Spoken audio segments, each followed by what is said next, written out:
Good day, fellow rockers and moshers. Welcome to the Metal Connection, the connection to all things metal. I'm J-Dub, and today on the show we are doing a 10 essential 90s new metal albums. I'm not sure if everyone has theirs in order, but these are just kind of a general, your 10 essential 90s new metal albums. So I think we're going to go ahead and start the show here, and I'll get all the guests to introduce themselves. So Darren, if you want to go first, and go ahead and introduce yourselves. Yeah, so my name's Darren. I've known Jamie for a few years, seen him at all sorts of shows all over the province. So I kind of consider myself to be a kind of a connoisseur of anything metal, all genres. So that's why we're doing this. Oh, great. And Brian, if you want to go next there. Hi, I'm Brian. New metal is my favorite genre. Favorite bands are 40 Bull Summer and Flaw. Oh, cool, man. Cool, great. And Matt, if you want to finish her off here. Hey, I'm Matt. I'm 25 years in the pit and still going. So let's talk some metal. All right, cool. And then I think we're just going to go ahead and start doing our picks here and start one by one. We're going to go around. If viewers at home, if you want to pick out your 10 essential new metal albums and see how they match up to ours, that'll be a cool thing as well. Or if you want to comment below on any picks we missed, or if you're offended that we made certain picks, go ahead and chat away. So I think we'll get Darren first to start off with his with one of his picks. All right, yeah. Number 10, I had Follow the Leader from Korn. Okay. I feel like that's a pretty generic answer, but it's also probably going to be on, I would say the band at least is going to be on many lists. I don't know about that album because that's their third, I believe. So that was the first one that I ever owned, and I kind of listened to the earlier ones afterwards. So that was the one that was definitely the most in my rotation early on. Okay, cool. Would you consider that your would you consider that your favorite Korn album? I'd say probably just because of the amount that I listened to it was definitely more than any other one that they put out. So, yeah. Cool. Well, if anyone's got anything to say, if not, I'll jump in here, Jamie. That's my pick too. I thought Follow the Leader was amazing, super important album, and it was the first time that metal sounded that different. Like it really. Yeah. They really blew it up and added rap elements and all of Jonathan Davis's sort of vocal contortions. That's my pick too. So I'll jump in there with Darren on that one. Right. Yeah, because they had that track with Ice Cube and stuff, so it definitely started normalizing rappers being guests on certain metal songs and stuff. I know like bands like Anthrax, and it certainly wasn't the first time, but I feel like it helped popularize that. Yeah. Okay, cool. And then we'll go do next with Brian's pick. I picked Snot's self-titled album from 1997.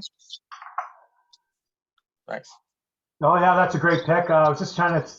I don't have the Snot album, but I do have the straight up the tribute that they did for him as well. So I was gonna just look behind me and see if I could quickly. Rank that out, but pull that out. But that is certainly a great pick. It's unfortunate that they only did make the one album. Yeah. I would have loved to have heard more from him, from Lynn Straight. I think he was most likely full of ideas and full of things that he wanted to say. So I think if they were able to do a second and third album. They would have been much more influential in general, or much more popular and influential with kind of the mainstream. Because I think that band really would have gone places. Maybe just while we're on that, are you familiar with the straight up compilation? Yes.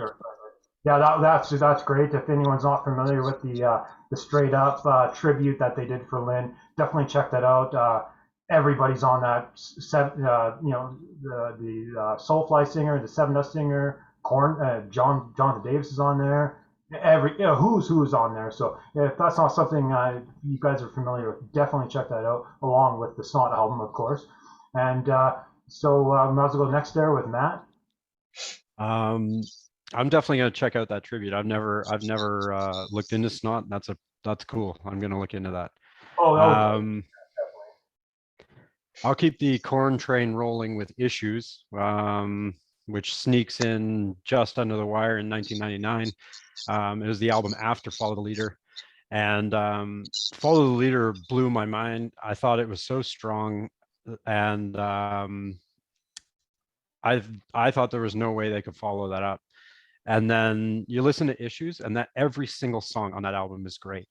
And I played that disc until the disc literally turned to ash, and then I bought another one. So Issues is a CD I bought twice, so that I could play it over and over. You know, that is a surprising pick. You actually had me surprised there in the fact that I didn't even like pull it out of my pile here to have it ready to pull out. And actually another good one is you kind of caught me in the sense that I didn't actually realize it was 1999. I was thinking that was 2000. So that definitely would make the cut as well. So that's a good pick. And while I'm chatting away with that is when it first came out, I wasn't full. I definitely enjoyed it, but there was some tracks that I didn't like as much. So that's definitely one of those albums where the more you listen to it, the more you get adjusted and the more you kind of like it and more. I don't know if anyone has any other kind of opinions on that, on Issues in particular. Oh, it looks like Darren stepped out for a second here, but I don't know if Brian there, if you have any opinions on Issues, if you like it. Yeah, Issues is probably my second favorite from Korn. Okay, nice. I was just a little kid, like a baby actually when it came out. I was born in '99 actually, so I don't really have any stories of seeing them in that era. So that's cool. But you like the album. You're on board with it. Nothing funny about that. Okay, cool. And I guess it's actually my pick now. I think I'll start out with here. I think this is definitely essential for nu metal, in the sense that these guys were doing something a little bit different. They're bringing kind of a goth flair to it, maybe a bit of a horror goth flair to it. So here we are. I'm picking the first Cold Chamber album. Kind of genre defying a little bit in the sense that, this is something a little bit different to the table. We got Korn, we have Limp Bizkit, we have kind of the Deftones, we kind of are essential nu metal builders here. And then here comes Cold Chamber with, kind of these goth, they got all the earrings, the bit of a makeup, things like that. So that's definitely an essential pick to me. All right, so I guess I'll go with my next pick. And that was Hellbilly Deluxe, which is Rob Zombie's first solo album, if you want to call it that, but after he broke away from White Zombie. So I feel that's their second album too, but of course I think that was 2001. But yeah, that was kind of another one, as you mentioned with Cold Chamber. It kind of just added like a different sort of feel. Like it was more, obviously with him, it's kind of horror related, and yeah, just some of the audio samples and stuff just like freaked the shit out of me.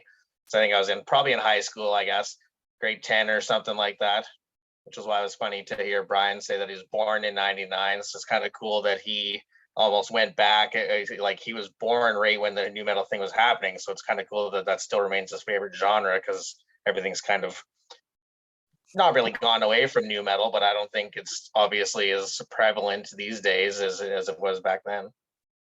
Oh, definitely, yeah. I definitely found the first Rob Zombie to be super dark. He was pretty serious on that album. Like he's I guess maybe I guess he finished White Zombie off doing some remix albums, and maybe it wasn't as serious to him at that point. Maybe he was kind of not as interested in working with his band anymore or whatever. But definitely when he came with that first solo album, he was pretty serious about it. Yeah, for sure. Yeah, that album's amazing. I mean, it's definitely a statement. I mean, he's making a strong statement.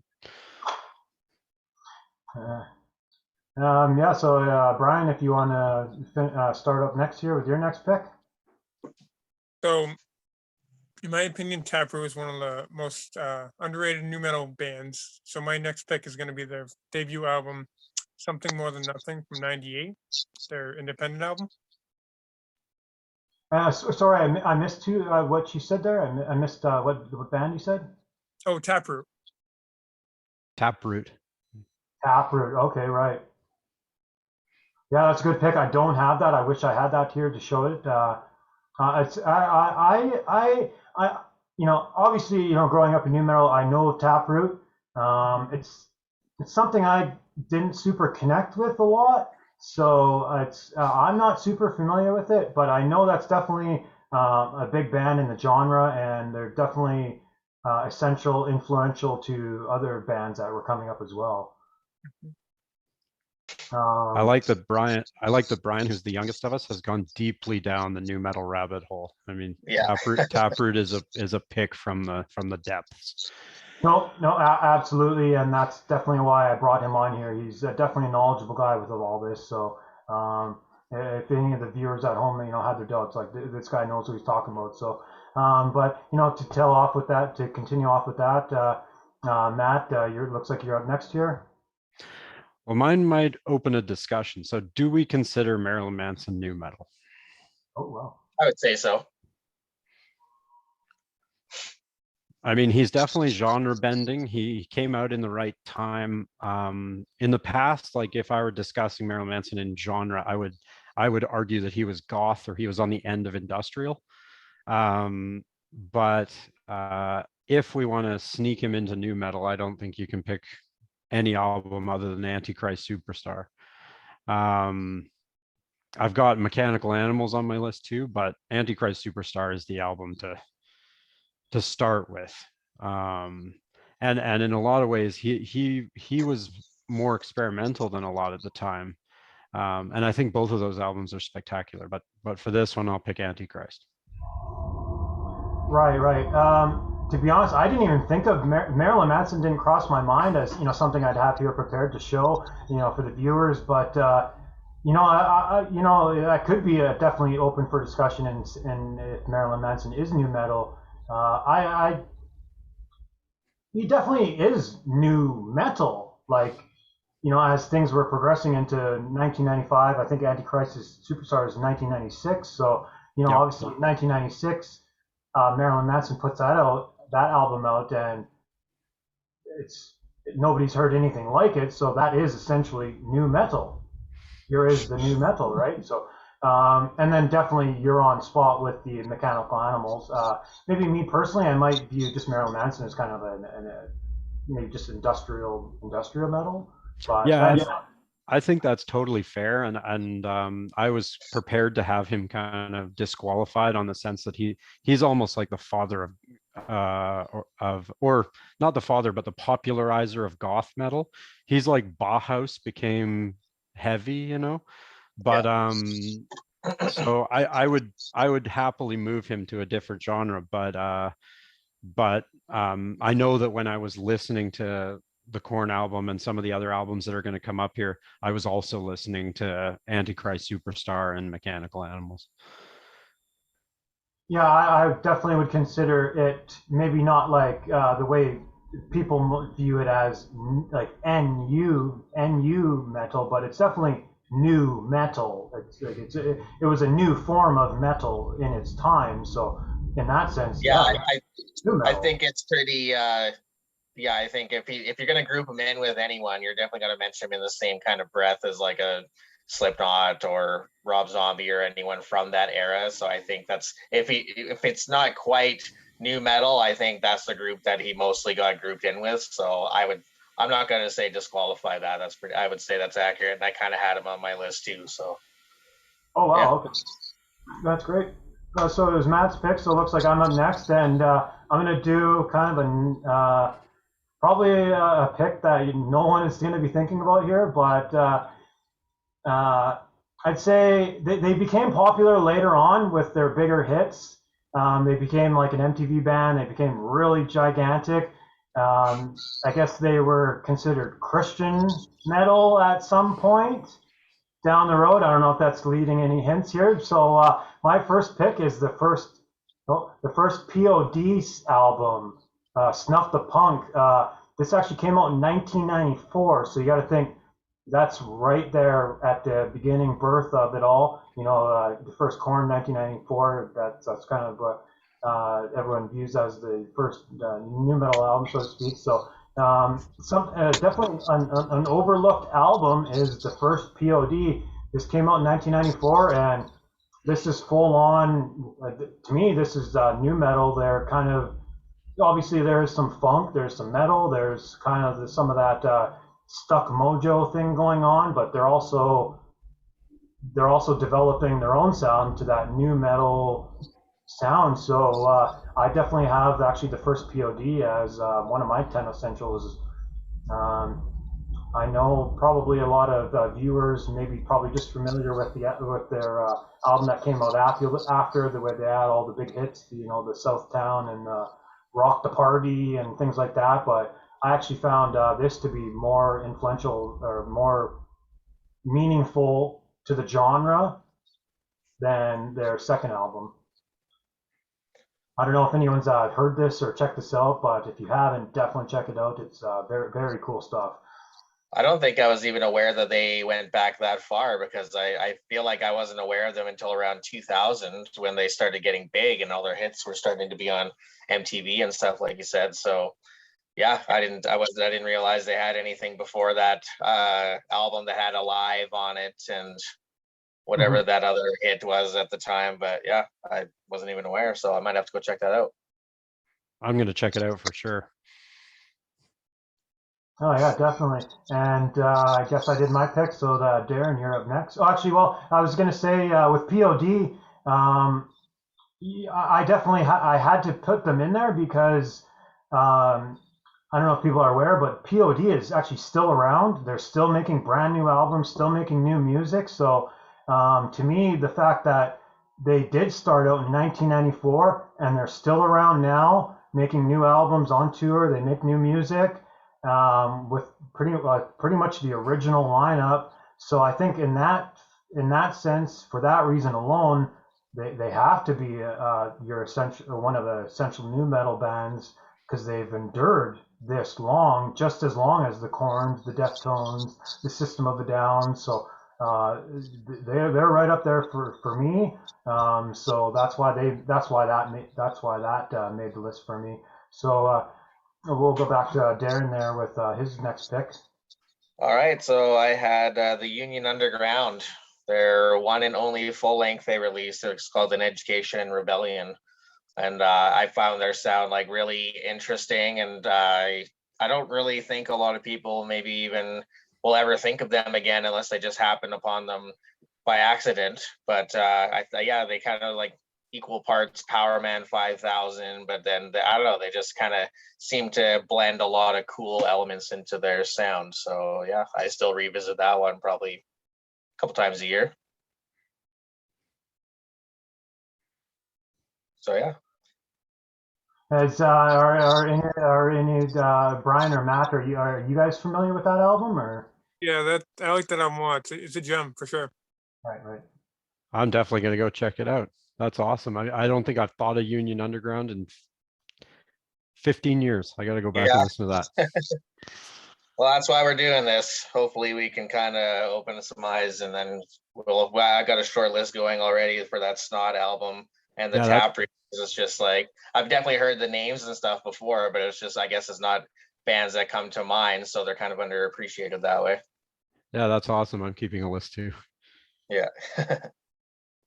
Oh, great. Yeah, that was a great pick. Awesome. That's definitely why I brought you on the show, because you're into this kind of stuff for a long time, so you're definitely a beneficial part to the show, to the discussion. So that's great. Thanks, man.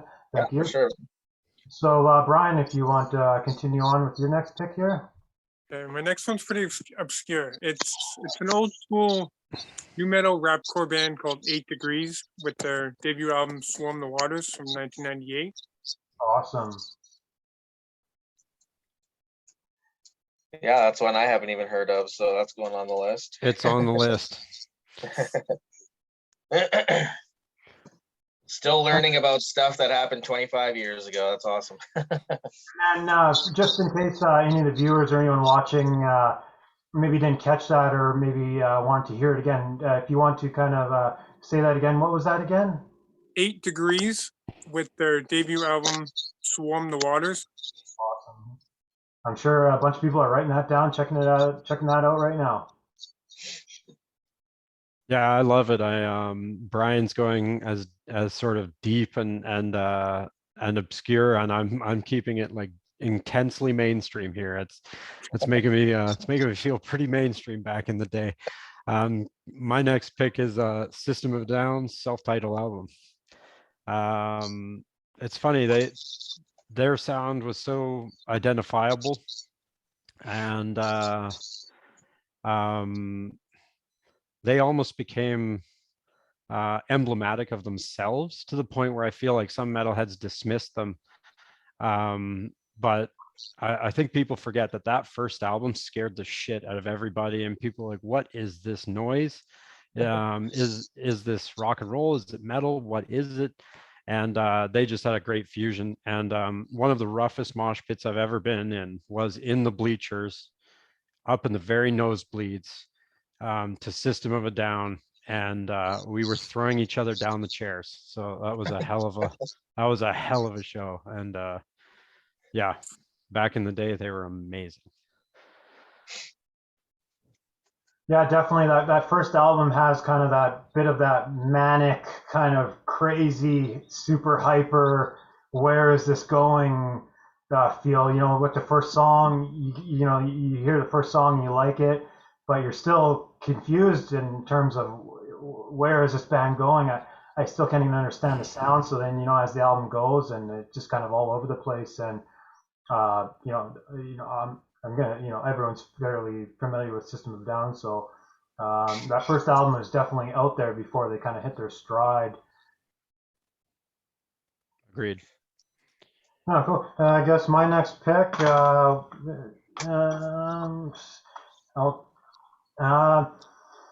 obviously, this is going to be the main genre-defying band. I've always teetered back and forth between their first self-titled and Follow the Leader. Obviously, the first Korn is probably more essential. I found just maybe over time, I do maybe find myself overall liking Follow the Leader. So this is kind of just more of a preference pick. Kind of just based on my preference. I think over time, I probably just listen to Follow the Leader more, maybe just because I'm probably burned out from the original Korn song. So maybe that's where some of that kind of comes in, to where, yeah, you kind of hear these songs to death, and maybe something else might feel fresher. So that's kind of maybe just where I'm picking this off of. So, but somebody could either have any of their first 3 albums on this list as well. Maybe I'll wait to touch on Life is Peachy in general, but I have my own opinions about Life is Peachy.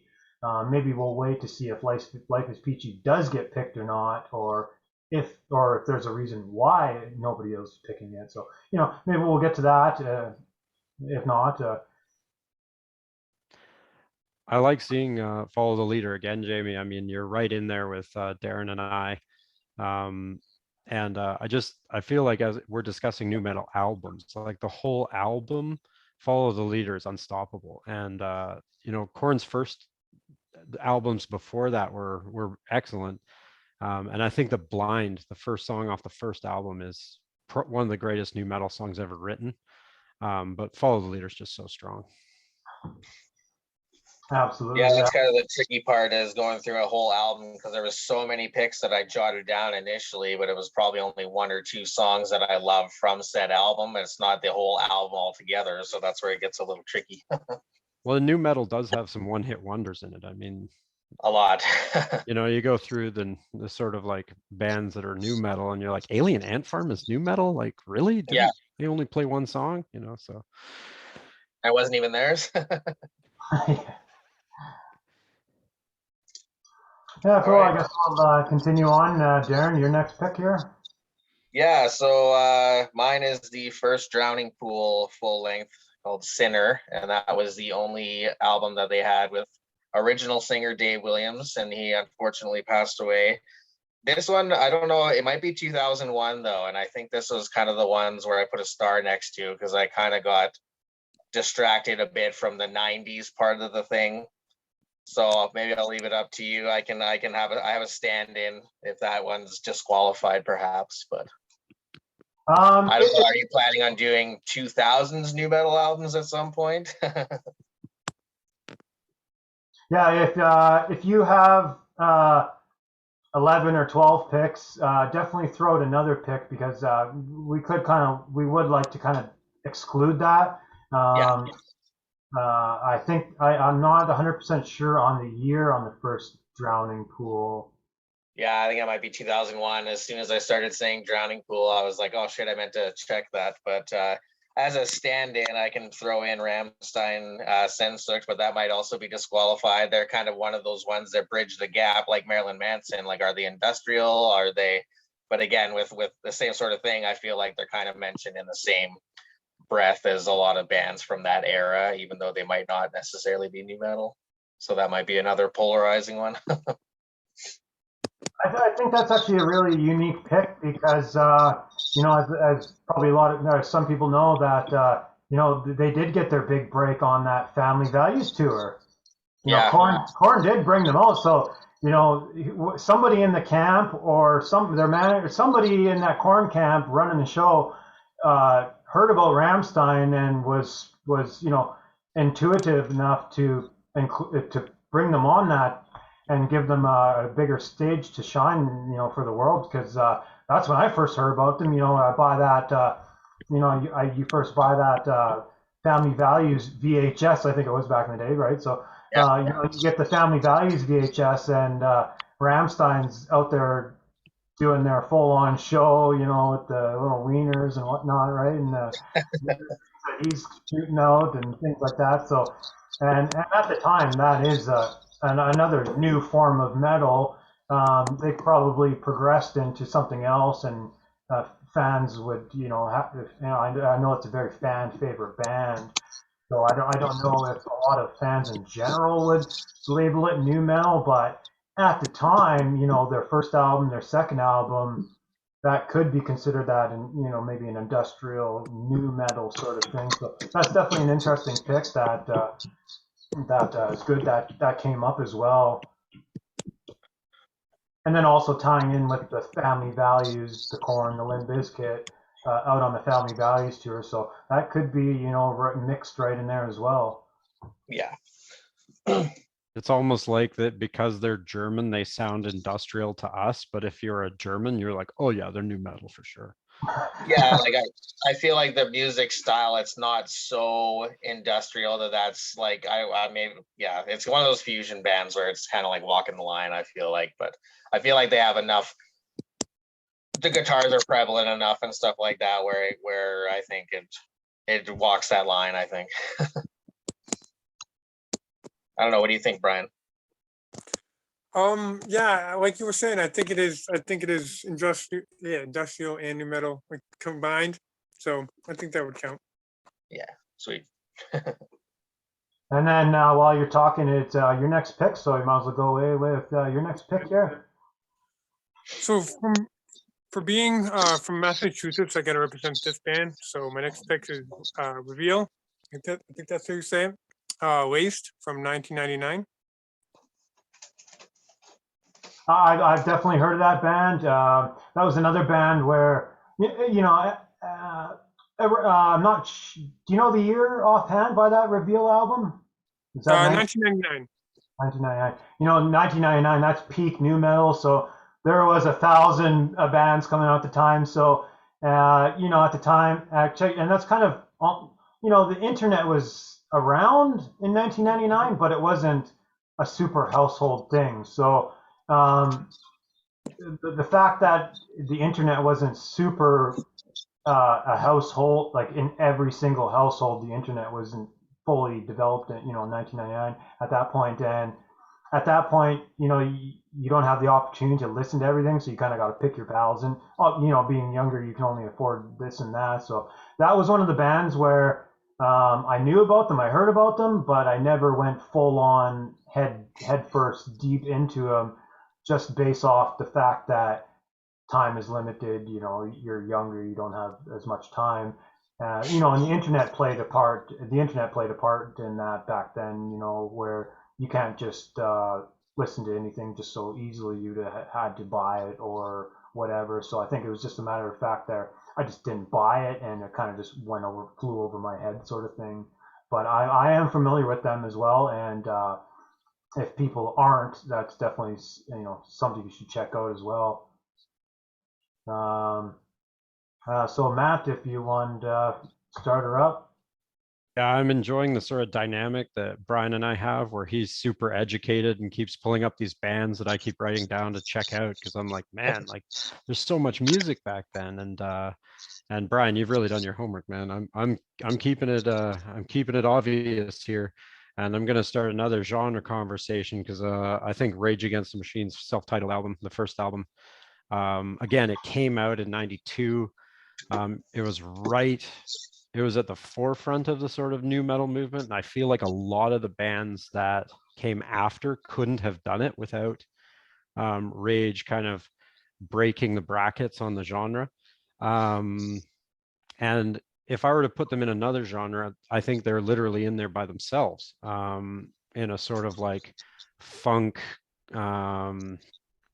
metal kind of feel to them. But I think that because new metal is totally in debt to them, I would throw Rage Against the Machine self-titled album on the list. They're definitely that borderline band where even now people can't figure out if they were new metal or if they weren't. I don't even know if they're metal, Jamie. I honestly don't. I mean, they're heavy and they have some incredible mosh pits. And of the hundreds of shows I've seen, they're the only one I've never seen. And I just regret it deeply.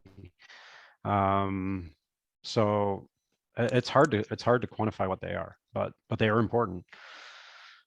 They're definitely influential, essential to the new metal genre as it's and in whole. I think I just came across this recently where Tom Morello was saying, you know, he doesn't really want to be involved. He doesn't think he's involved. He doesn't think they were involved in the new metal, but he thinks maybe, he doesn't really want to say he was new metal. He doesn't really want to think that they were new metal. Maybe it's just a pressured thing, like, oh, I don't want to be attached to new metal for various reasons or whatever. But maybe that's why he and Zach De La Rocha can't work together. But, they definitely are influential to a lot of the new metal bands that are coming up. So that definitely is a pondering conversation to even what they are. But they're definitely, an alternative rock, funk rock crossover band. Like, the singer Zach De La Rocha, I believe he was in a hardcore band before, like a punk hardcore band. So he would have grown up in the punk hardcore scene. So he would have developed his style from watching punk and hardcore bands. Yeah, and I mean, they may not. I mean, people could argue whether they're metal or not. Tom Morello can wonder whether or not he was part of new metal. But if you look at a Rage Against the Machine audience, they're a metal band. Yeah, for sure. Definitely a great pick. And I guess I'll be next here with my next pick. What do we got here? We're starting to get into some fun stuff here. I'll pull this one out. So obviously I love this guy. How should I say it? But anyway, these guys came out. He's got the long spiky hair. You guys all know him and love him. The first Static X is going to be definitely essential to this genre, or for me in general. This whole album is pretty well incredible. There's not really a bad song on this album. It's pretty well one of those albums you put on, you play the whole thing in full, and you're just kind of along for the ride. Even and he doesn't. There's not too many goofy intros, and if there is any kind of intros, they actually add to the song that's coming after. So that's definitely great. I'm not a big fan of a bunch of pointless intros, but I think in this particular case, any kind of experimental intros that he has actually adds to the songs that are coming after or that he's building into. So this is obviously a top album for the genre, and he was bringing some of that industrial. Well, it's obviously he's bringing that industrial flair and his disco evil, he's like to call it. So it's too bad that he had a rough go the last couple of years of his life, and unfortunately, is gone, past. Rest in peace, Wayne. A lot of fans love him. I love him. I actually have a Wayne Static tattoo because I never got to see him live, and when he passed, it really hit me deep because I had grown up listening to Static X, and when he passed, it hit me deep in a sense that I was sitting there pondering. I never got to see the guy live. I would have loved to have seen the guy live, and now I'm just not getting that chance. And he kind of ignite, and it's unfortunate that his death ignited a spark in me, and I had to think, I don't want that ever happen. I don't want that ever to happen again, where I love a certain band or I love a certain guy, and I never got to see them live, and now it's too late. And it actually ignited a spark in me where I never wanted that to happen again. So I started, actually, when Wayne died, I started going to any and every concert I could because I never wanted that to happen again, where I won't be able to see him. I gotta see them while these guys are still alive, because I didn't want that feeling ever to happen again. So it is unfortunate that Wayne's death was the cause of a spark in me, but that's actually also another great thing that that something like that could ignite a spark into someone, and as opposed to being sad and depressed about a death, I looked at the positive and say, hey, how can I turn this into a positive, right? So that's definitely a huge thing for me. And and then a couple years later, I did go ahead and get a Wayne Static tattoo to kind of memorialize everything, that my whole story and igniting the spark, growing up with Wayne. So that's definitely a big guy for me. So yeah, I hope maybe that makes someone else's list. If not, maybe just maybe if anybody else likes that album, maybe touch on it, or if that shows up later in one of your picks, we'll save that we'll save that chat for that. Yeah, funny Yeah, you I've say heard it. Oh, go ahead, Ben. Okay. Funny you say that. Being so young, I didn't find Static X until Wayne died. And that's what got me into them, is finding out he died. Yeah. Yeah, I think that's a pretty cool, at least a good silver lining anyways, is, checking out someone after they die. Of course, it's kind of shitty because, you're not going to be able to see it live or whatever. I'll probably, since I'm next, I can piggyback that off of that, since we're not really going by ranking. Yeah, Wisconsin Death Trip by Static X, because it might not be, like it's probably equal to Shadow Zone and a couple of their other later albums. I was like really into them for a long time, and I think I think they did play in Vancouver, because now I think it's allegedly Edsel Dope who is putting the old Wayne mask on and performing with the band as Static X still. Probably not really the same, but I think it was a good pick to kind of carry on the band, because he sounds the most similar to Wayne. But yeah, they just he was very spastic. He kind of almost reminds me of like a Serge Tankian or whatever. Like, I think he's pretty recognizable right away just because of how fast he says his lyrics and all that stuff too. And yeah, they've got a really quite a few really good headbanger songs. So I definitely agree with that one. Yeah, What about you, definitely. Matt? Yeah, definitely.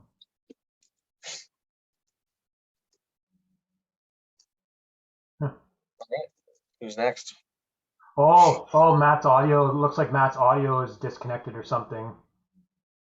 But anyway, Sorry about that, guys. oh, that's fine.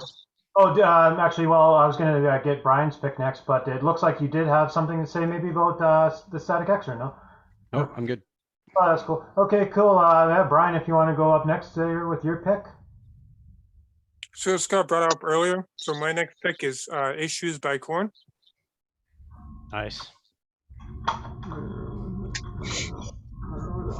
Oh yeah.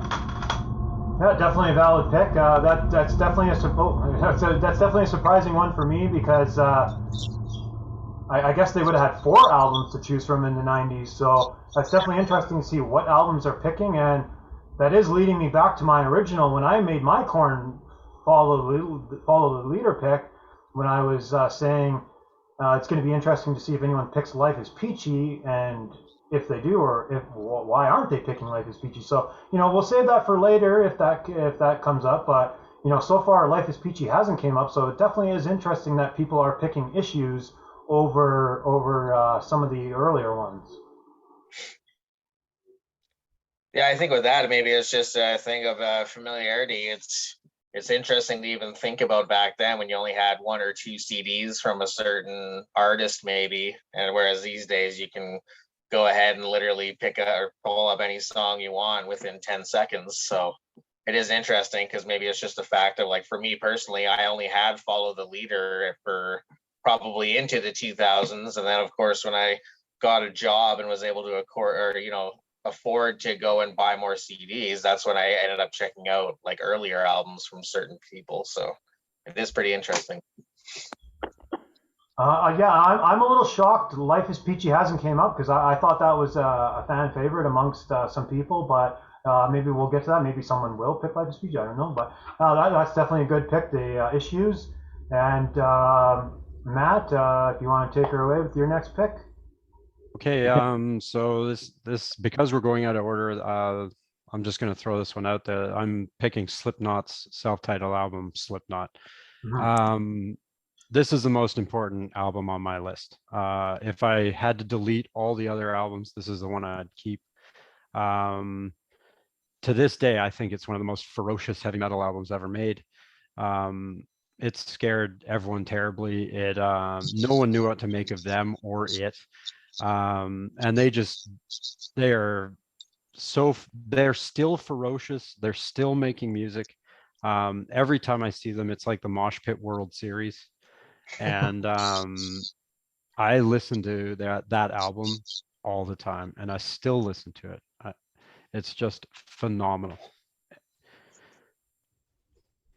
I know my kind of little story behind the Slipknot is back then I was still buying the rock magazines, right? The Hit Parader, the Circus magazine, and again, the internet wasn't in every single household at the time. Yeah, for sure, the internet was around in 1999, but it wasn't in every single household like it is now. So the information was a little slower back then, right? Magazines, obviously the internet was around, so information was moving a little slower. So it was one of those things where I seen the ad for the Slipknot album coming out on this date, on whatever the date it came out. So I see the ad kind of just in passing. I'm flipping through the magazine. I see the ad. You don't know anything about this band. And the next time I walked into the CD store at some point, the Slipknot album was there. And just by naturally looking at it and being a young man, a young fellow there, you're looking at this and you're doing the cover judge, the cover eye test. Oh, what is that? Oh, that's got to be weird. That's got to be heavy. That's got to be cool. Oh, okay, let's check it out. And obviously, I seen that ad, and I knew that they had the jumpsuits and the masks. And okay, this is definitely what's going on here. So I bought the album right when it came out. Like, this is actually an original pressing where they actually had an error on the back, the printing error on the back, and then on the next pressing they had to fix the error that they did on the back. Anyway, so that's kind of like how early I got this, eh? But anyway, I remember I had all my friends back then. We were into all this corn and all this kind of stuff, and I would have had a sleepover, right? Some, I would have had some friends come over as a sleepover, and I played everyone this, and everybody lost their mind. Whether they were a full-on metalhead or not, everybody that I showed this, they instant fans. Everybody bought it after. Everyone was into it became a worldwide phenomenon. Slipknot blew up off this album, so it was definitely really cool to get that first reaction from everybody, where you turn it on and people were like Matt was saying, where it's evil, it's full on psychotic stuff, and my friends were blown away. I was blown away. I'm sure you guys were all blown away. So this is definitely a top album. Again, I'm not going to beat it to death because I'm gonna pretty well anybody who's anybody is familiar with Slipknot, even somebody who's from the 70s and they don't know anything about new metal or anything about newer bands. They've even heard of Slipknot. My mom's probably heard of Slipknot, so that's how far the reach has gone on Slipknot, right? Well, and that first album opens with Sick, that first song, and it is so ferocious. I mean, that might be the strongest album opener ever. I mean, it like grabs you by the face and like throws you on the ground and is like, here we go. And Yeah. I feel like they set the tone, and that's pretty awesome. They also ended the 90s. I mean, that album came out in 99. Yeah. All right, so I must do a weird pick here. So I'm kind of basing this pick off. I love this guy's voice. I love Ryan McComb's voice, and everything that Ryan McComb touches, I love. Whether all his first 3 or 4 Soil albums, and then he went into Drowning Pool. So my one of my essential picks is the first Soil album's Throttle Junkies. I believe it was 98. I believe it was 98 Throttle Junkies came out, and it went a little underneath the radar just because it didn't have a big record label behind them. I think at that point it was actually self-released, and then years later when they did get popular, it was able to come out and show its life.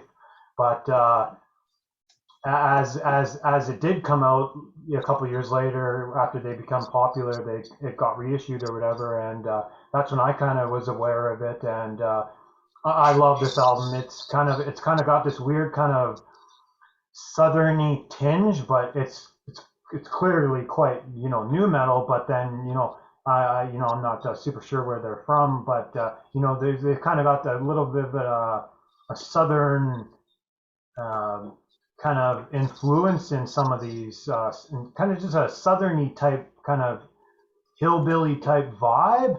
I find it super unique. Again, Ryan McCombs' voice is incredible. So that's definitely why this is one of my essentials for sure. I absolutely love this album. And then obviously, I know Soil did come out, the Scars album, and the Scars album actually could, I would actually, the Scars album is probably better, but I am ultimately choosing this one. Yeah, That's a good pick. definitely great. I love this guy. And, all right, so I'm gonna go with Dope, Felons and Revolutionaries. So yeah, I like it.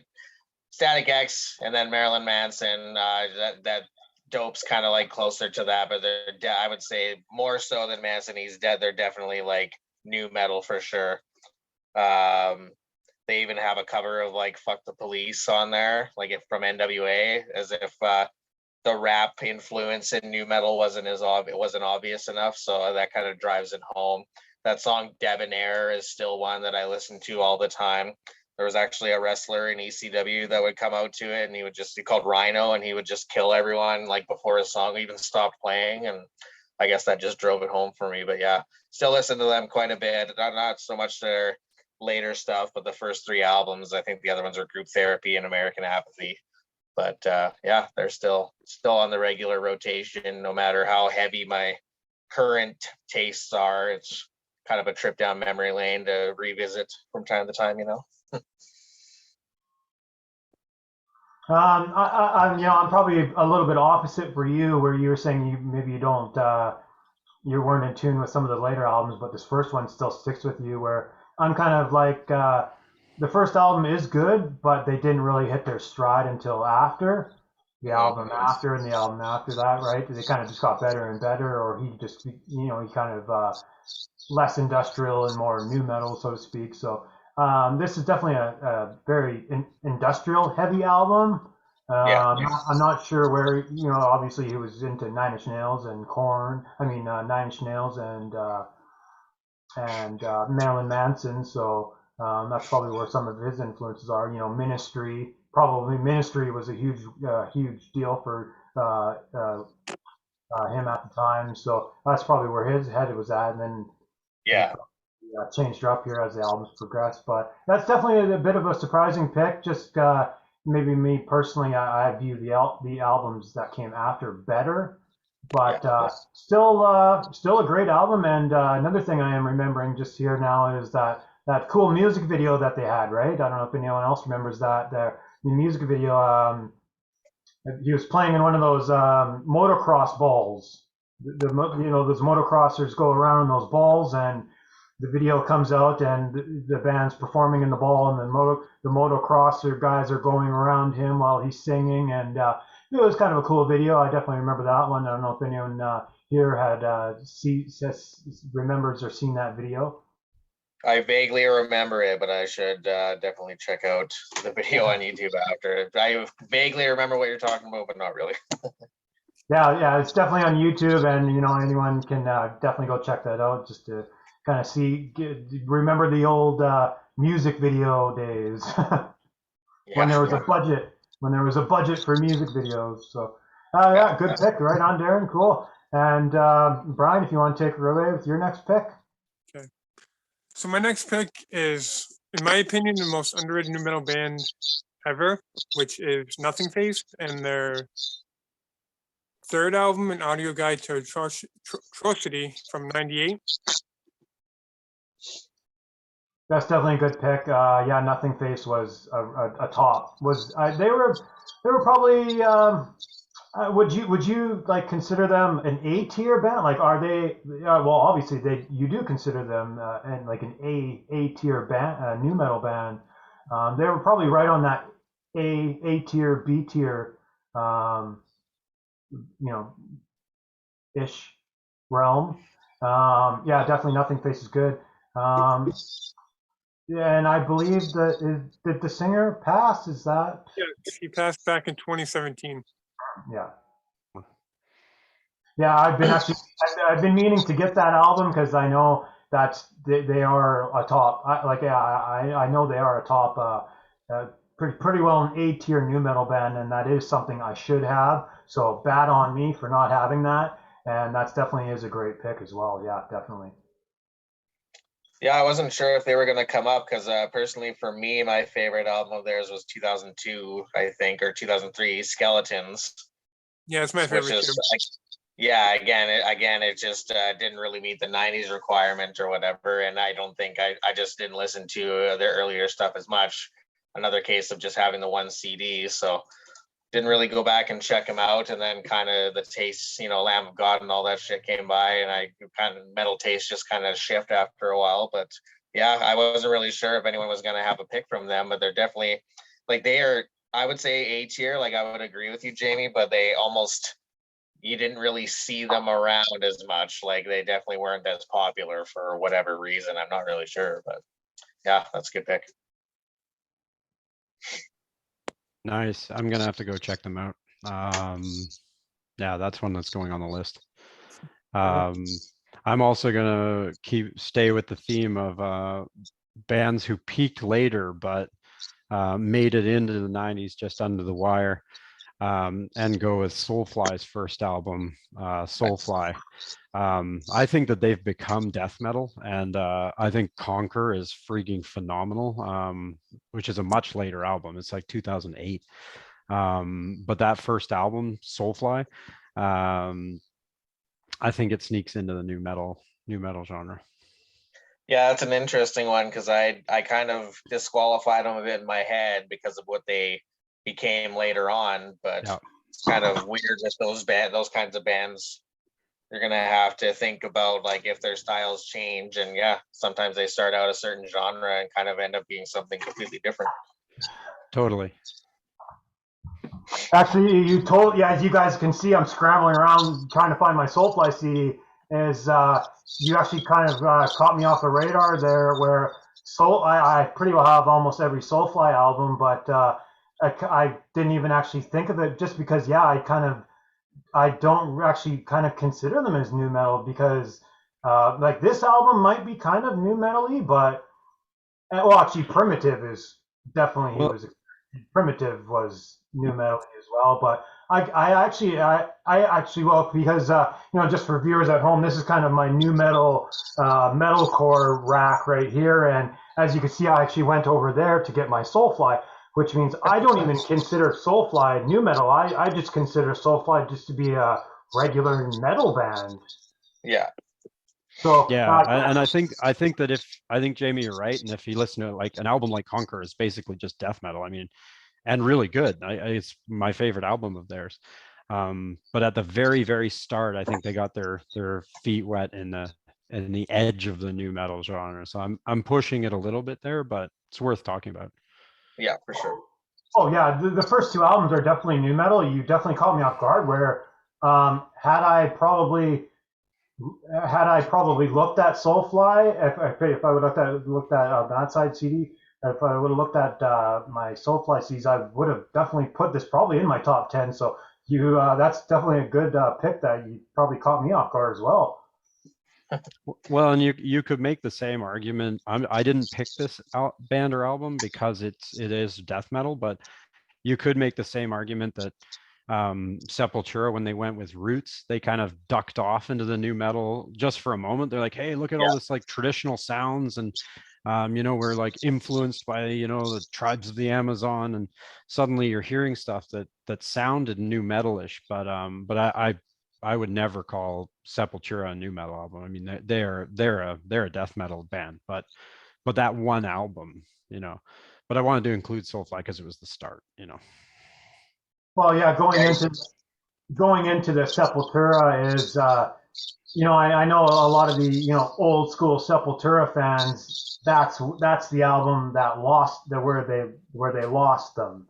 They would have been fans for Arise, Chaos AD, and then Roots comes out, and that's probably where they lost a lot of their old fan base, and then also Ross Robinson had produced it, so I think that's another thing that came into it, where Ross was involved and everybody put them in the new metal category. They're new metal now. Ross Robinson produced it. Oh, they're done, right? So that's definitely a good thing to be brought up as well, because Ross did produce that, and Ross is kind of the godfather new metal producer here. So the fact that he had his hand in that album. It could be definitely a new metal album for sure. I think the old fan base would definitely consider a new metal album because that's where they lost them. That's where they stopped being a fan. So, and then maybe that's where some of us started becoming a fan. So, totally. And that's actually another one you caught me off guard because I definitely had that Soulfly Roots album, but then I mean the Sepultura Roots album. So. But I didn't even have that ready as something I would potentially throw up as someone else picking it. So that's a great pick that maybe would caught us all off guard.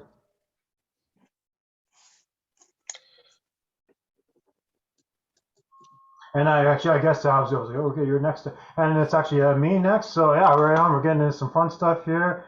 Well, I am surprised. We're getting into the top. Well, I guess I'm doing my top four, and then I guess next is actually the top three. So I'm finishing off here the fourth highest, and I'm surprised this hasn't come up. But the first Seven Dust, I was full on into this band right from the get go. Actually, my story with Seven Dust is I was watching Much Loud in 1998.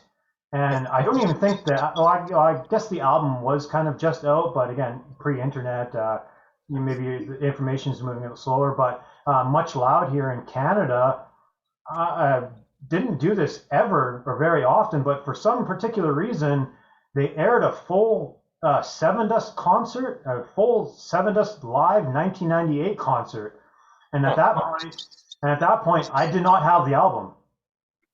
Like, this is the first time I ever heard of the band Seven Dust, and the TV show comes on saying, okay, this week on Much Loud, we're Seven Dust Live 98, and then they start playing the concert, and I was blown away. I was like, holy man, this is incredible. Lay John is, back then he was super intense. The way my cat meow there. The concert was filmed was super close up and super intense. And as a young kid, you're really you want that intensity, and a young kid's full of energy, so you connect with that sort of stuff. And immediately when this concert came on, I knew nothing about them. You don't even know the songs. You're not familiar with the songs, so everything's new. This concert starts playing, and immediately I am a fan. I love this band. This band's incredible. The next time I would have went to the CD store, I would have either ordered it. You would have had to pre-order. You would have had to order things back then. Hey, can you get this in for me? It'll take a month to get here. Okay, cool. And so whether I had to pre-order it, I can't remember, or if they were carrying it in stock. But it was one of those situations where I just seen them live and was blown away, and had to check this out and become a fan basically. And I am surprised this hasn't came up, and it's definitely one of my essentials for sure. And actually, you guys can all see here this ring. That was another influential thing actually for me is I seen Lay John. He used to rock this ring, and back then tattoos and rings weren't as acceptable in terms of getting a job and just living a life, right? It wasn't super acceptable to have all those things at that time, unless you were a little bit more of an older, developed person with a career that you weren't worried about. Oh, if I have tattoos, I have earrings. They already have a career kind of set in stone, sort of thing. But as a young kid, your mom's not going to let you have tattoos and all these piercings and sort of things. So it was one of those situations where I had always wanted. I'd seen Lay John with the piercing, with the ring. I'd always wanted it, and then whatever 20 years, 15 years goes by or 20 years goes by, and I become a man, and I can make my own decisions, and I have a career, and I don't need to worry about those kind of things, and all this kind of stuff is more acceptable, right? Everyone has the rings and tattoos, and nobody cares about that stuff. And it kind of just dawned on me, hey, I've been wanting this ring since 1998, and now the times have changed where it is more acceptable, and I just went ahead and did it. And Lay John was the pure influence on that. I seen him with the ring, and I want it. So he was influential even for an appearance standpoint.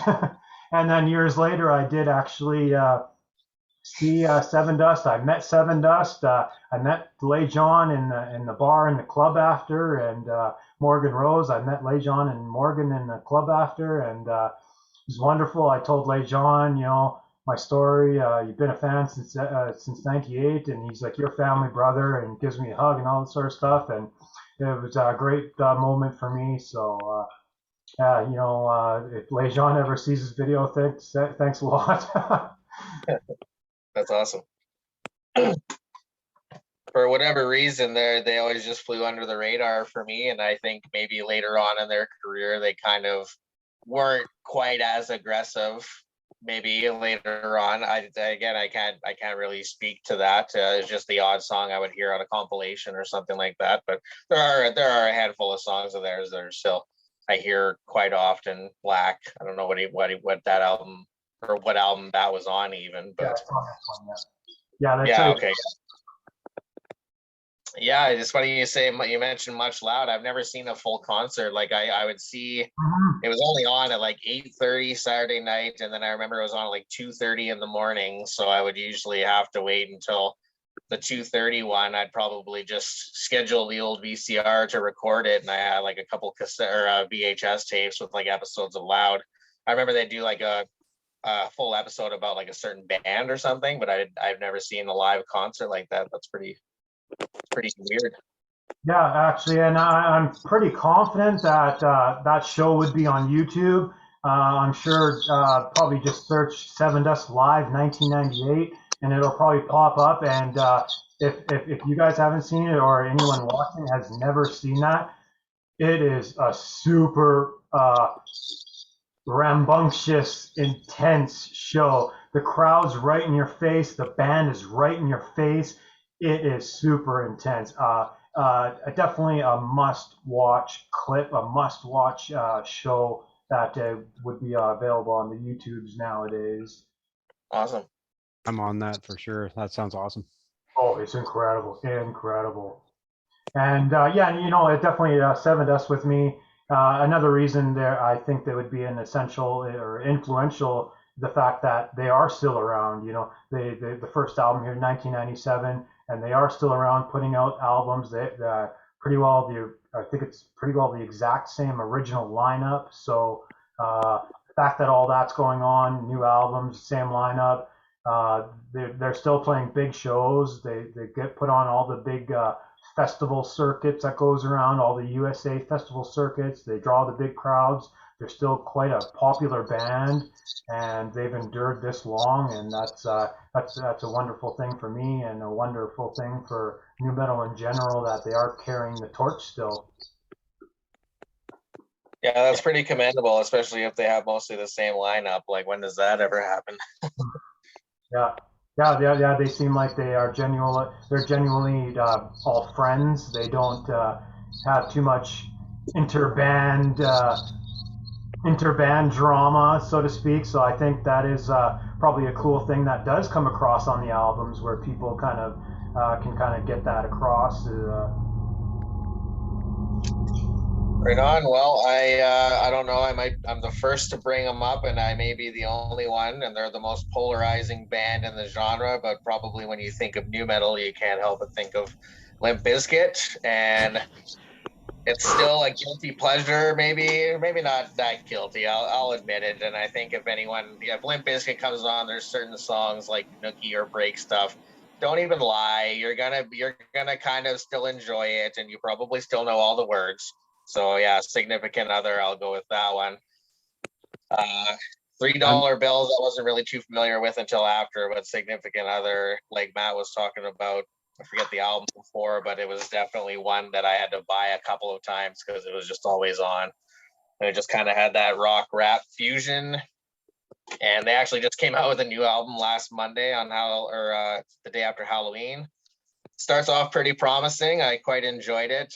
Some of those songs later on in the disc were like whatever, but the first few songs, it's just fun. Like they are very self-aware at this point, I feel like, and they know exactly what they bring to the table, and you're gonna either like it or you're not. So still not ashamed to admit that that's still you still get kind of happy when that comes on. Maybe it's just nostalgia or whatever. And some of his lyrics and stuff are just so like douchey or whatever, but I don't know, for some reason he was able to get away with it. They were so polarizing at the time, and you just snaked my next pick, which is awesome because I was in a cold sweat over here because we couldn't let a new metal list go without bringing up Limp Bizkit and Significant Other. But they were so polarizing, and I remember, we would have long hair and we would spiked belts with skulls on them, and then we would be looking at these guys who are in like oversized khakis and their hats on backwards, you know, rocking to the stuff, and we'd be like, you are not metalheads, you know. But it was fun, and those albums, honestly, they got shit on because of Woodstock 99, and I feel like they really took one for the team as far as new metal was concerned. But you're right, Darren. Anyone who didn't bop their head to that music, you're lying. Yeah. I see you. Just admit it. Just admit it. It was fun at the time. Go watch the video for the Nookie. I dare you to not like it. Yeah, I was just gonna say that band blew up on that album. Well, the album before, they actually kind of even blew up because they did that cover song "Faith." George Michael cover "Faith," and that even was a big hit. That was a huge, massive hit for them. And then they followed it up with the next album, "Nookie," and then that just launched them into superstardom. And I would have bought that album on release date. I would have made my mom, pick it up for me. Because I couldn't drive back then, so she would have had to pick it up for me back then, or driving into town. So I would have got her to pick it up for me and drive it back home for me while I got home from school or whatever. And I would have bought that day, and just to piggyback off like the Nookie music video. Yeah, that's definitely something that you could not ignore back then, whether you were a fan or you weren't. Like Matt was saying, even the long hair guys, whether they disliked it, they still knew about it. Yeah, totally. And anyone who thought that Limp Bizkit didn't look evil enough because Fred Durst looked like a bro. I mean, just look at Wes next to him. Look at the bassist. The guy's like the scariest looking person in metal for years. And that Faith cover is phenomenal. It's better than the George Michael version. It's heavy. And Significant Other had some hidden gems on it too, like that song Rollin' is still fun. It's still heavy, it's still fun. And I mean, you kind of have to look down and be like, yeah, I enjoyed that Limp Bizkit album, but we all did. I feel like people have retroactively made them uncool because at the time they were great. Yeah. Well, yeah, Darren mentioned the new album coming out, and the new album came out, and they're still just as polarizing as they were back then as they are now.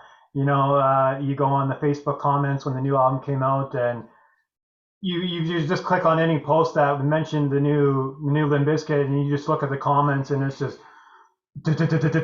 tons of opinions, right? Good, bad, just total polarizing. So that's definitely a good discussion there about the new album, the old album, just any kind of Limp Bizkit in general. I know with me back in the day, Matt was saying, whether people had their opinions based on whether they looked metal or not, or all those sorts of things that attach to all that. And my kind of mindset right from the get-go with music was, hey, music is fun. And that's what Limp Bizkit is. Like it's fun. So you don't take it too. I think when you start taking music too seriously, you lose that fun aspect. Yeah, and that's when you start boxing yourself in.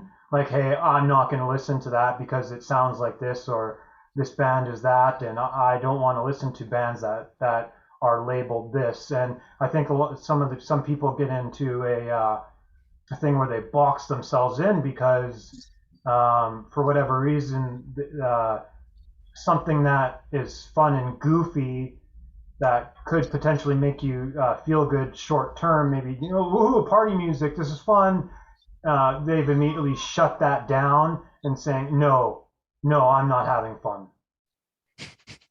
Yeah, and who wants to hang out with those people, right? Well, and also all those guys who were into Limp Bizkit at the time and had their baseball caps on backwards, they all turned into Hatebreed fans, and those pits are super fun. So exactly. The hell with you. Like I'll mush with the guy with his hat on backwards. I'm not afraid. Yeah.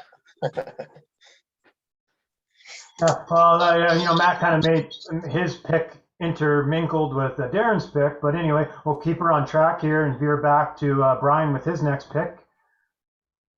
So my next pick is Flaw and their independent debut album, American Arrogance, from 1998. That's not the one, no. Yeah, that's not the one that I'm holding up. Yeah. No. Yeah, no, I actually don't have that one, but yeah, no, I'm clearly familiar with Flaw. I know sometimes back then I would sometimes get them confused with Third Strike, but I know me personally, I like Third Strike better. But Flaw was definitely cool too. You know, they were put on Ozfest and they had their chance to shine and things like that. I actually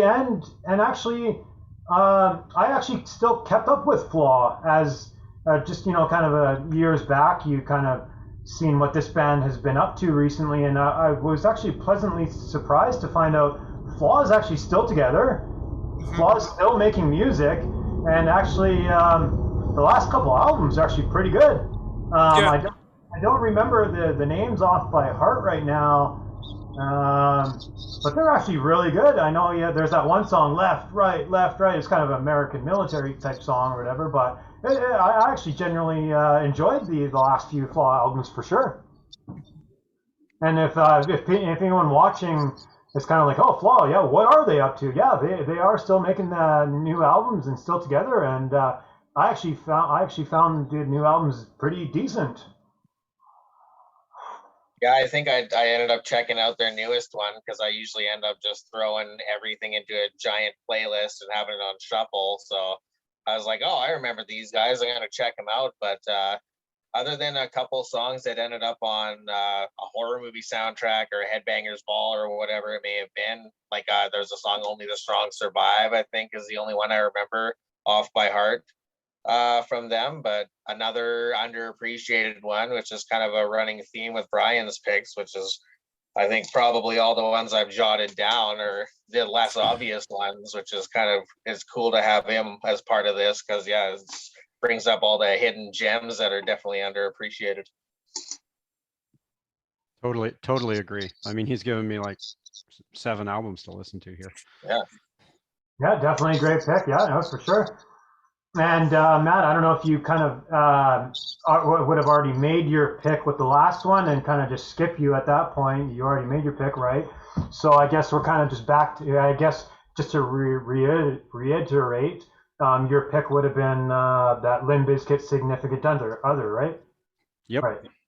Okay, cool. So we'll move on, and you know, I guess I will get this out of the way because we were talking about Limp Bizkit, and but I personally have $3 Bill as my one of my essential ones over Significant Other, just because they probably were a little more focused and serious and raw at this point. Yeah. Definitely much more raw and you know, more intense, and I'm kind of more into that kind of stuff if bands can pull that off. So Limp Bizkit was definitely right up there where they had that rawness, that intenseness.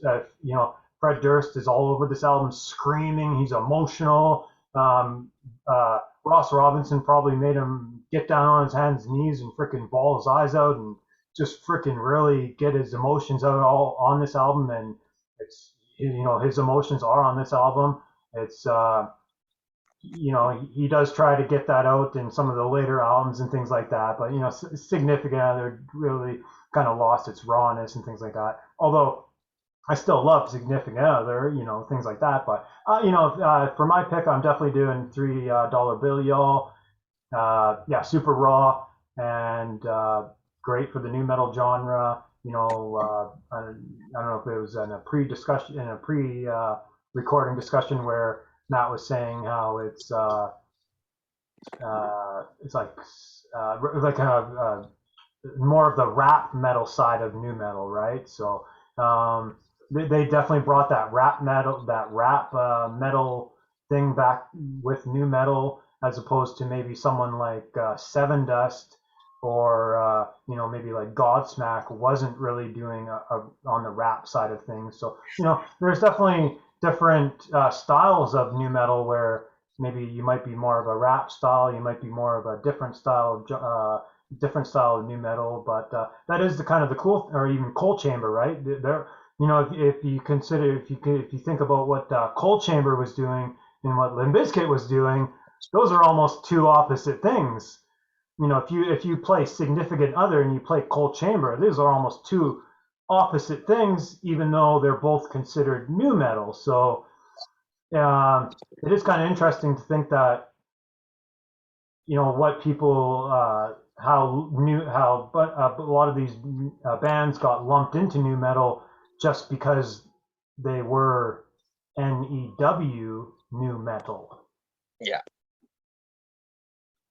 But yeah, Yeah, this is definitely one of my. This would definitely be an essential pick for me. Yeah, Super Raw. I'm gonna assume everyone here is definitely familiar with that. Probably fans of it as well.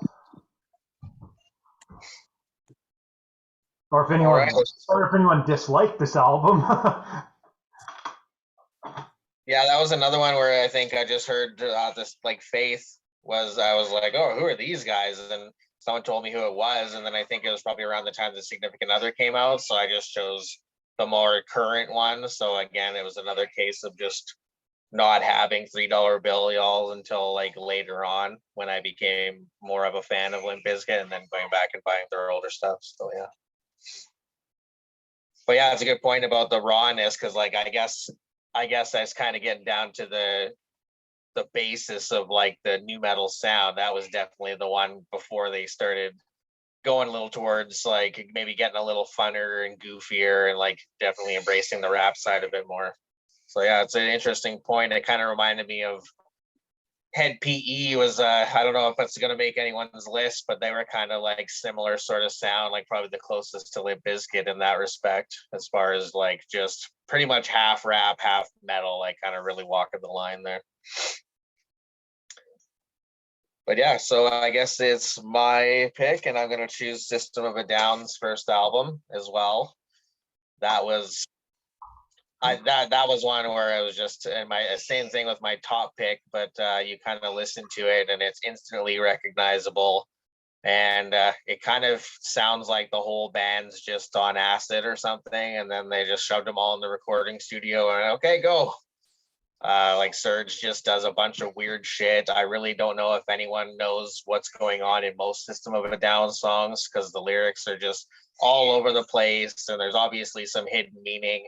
Maybe not so much in some songs where it just seems to be like absolute nonsense, but I feel like that's part of their appeal, because everyone's just really legitimately thinking like, I wonder what, like, where were their heads at when like some of these songs were being recorded. It's just interesting to wonder, because I feel like some of their lyrics are like some of the more indiscernible ones in all of music, as far as what exactly is the meaning behind it, or is there a bit of serious meaning at all.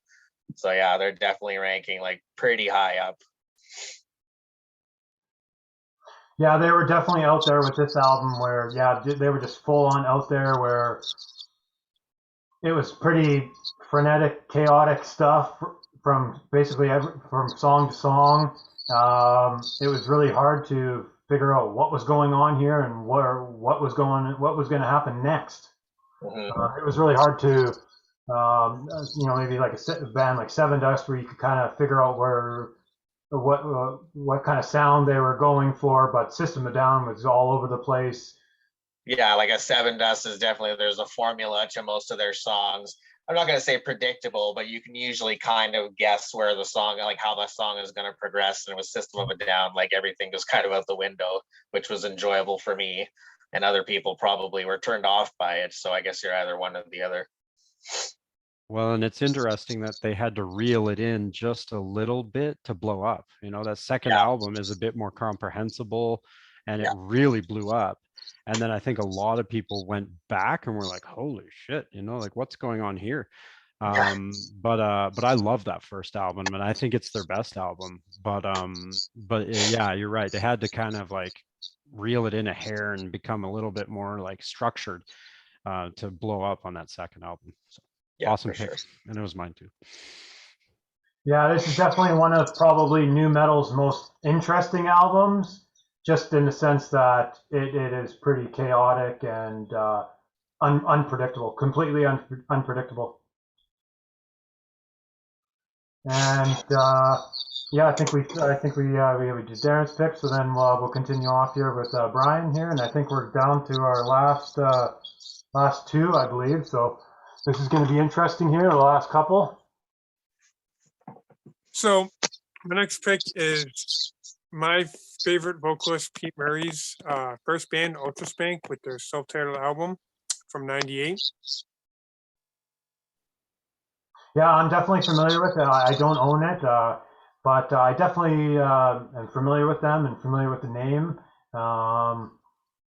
You know, I probably should. It's probably something I should listen to or drum up more often. But yeah. Yeah, I think their second album, Progress, is a lot more stronger, but I do really like their debut. Oh, okay. I was going to ask you, you know, for anyone watching or even us in general, what would be your favorite album from them? And then you kind of just mentioned you probably would consider their second album your favorite, right? Yeah, I can't say I'm too familiar personally. Me either. Another one for the list. Ultra Spank. And what year did that come out? Do you know offhand? 1998. Oh, cool. Yeah, awesome. Great.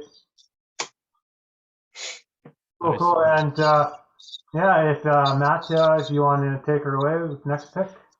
Well, my next pick slipped in earlier, but I'll just come back to it, and it was Mechanical Animals by Marilyn Manson. And again, I don't really think that this is a new metal album, but it's really hard to know what it is. And I just knew that it was different, and that half the metalheads at the time were kind of disgusted by it, and then the other half thought it was phenomenal.